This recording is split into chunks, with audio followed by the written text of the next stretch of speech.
Rbank Digital to BPI Money Transfer. How to send money from Robinsons Bank or Rbank Digital to BPI online. And kung bago ka sa channel na to and gusto mo pa ng mga tutorial videos na katulad nito, please click the subscribe button. So ngayon nakalogin ako sa BPI online account ko and may balance ako dito worth 3,300 pesos.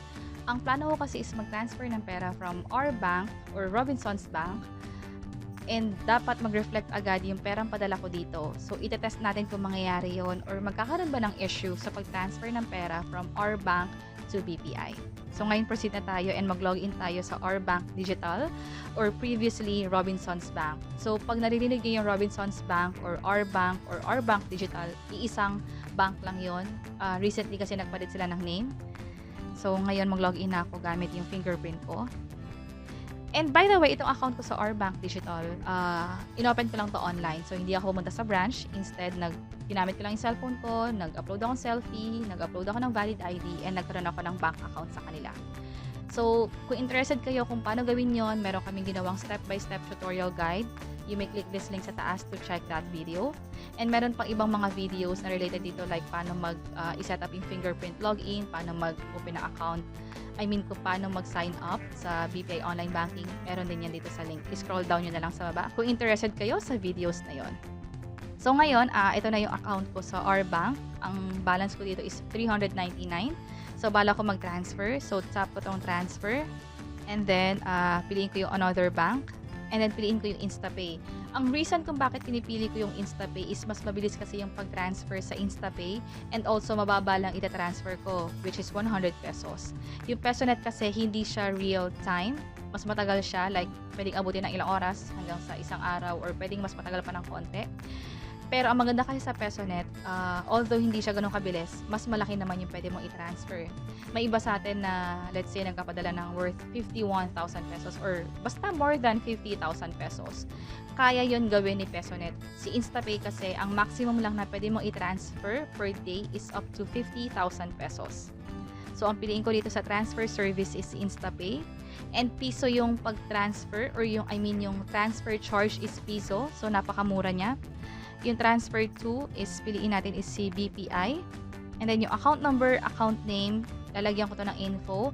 Yung account number, ito yung account number sa BPI na pagpapasahan natin. And kung sino yung owner ng bank account na yon, ilalagay ko siya sa account name. Beneficiary's email address. So, pwede mo ilagay dito yung email address nung makaka-receive nung pera. Pero optional lang yan. So, kung hindi mo alam yung email address, okay lang din na i-skip tong part na to. And yung for purpose, pakita ko na lang yung list. So, meron dito, may allowance, donation. So, pwede nyo ilagay dito kahit ano. Sa akin, ilalagay ko na lang is allowance. So, pabatihin ko na yung the rest ng info dito.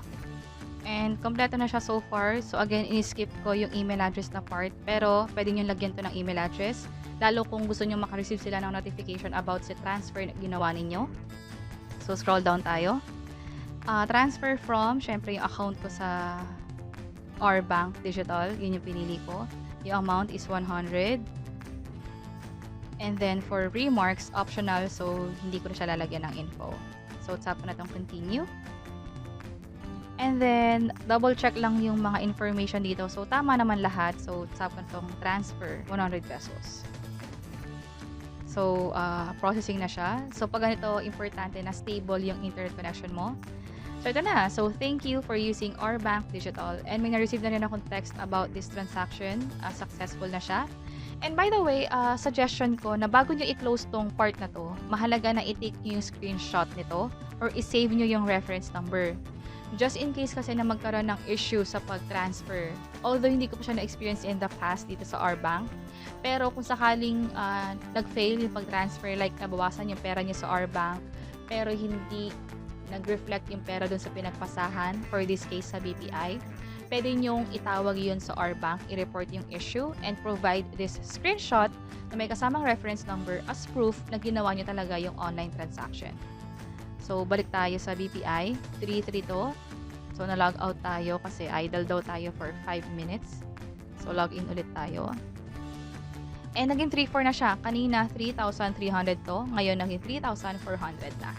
And that's it. So, nakapag-transfer tayo ng pera from Rbank Digital to BPI. So, pwede rin kayo mag-transfer sa ibang bank like BDO, Metro Bank, Land Bank, Eastwest Bank, and more. And sana nakatulong tong video na to. Please let us know by clicking the like button. And kung may naisip man kayong questions or topics na tingin nyo pwede naming i-share online, please let us know by providing a comment below.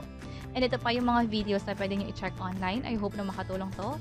And this is Lulu from Invest Library. Until next time, bye-bye!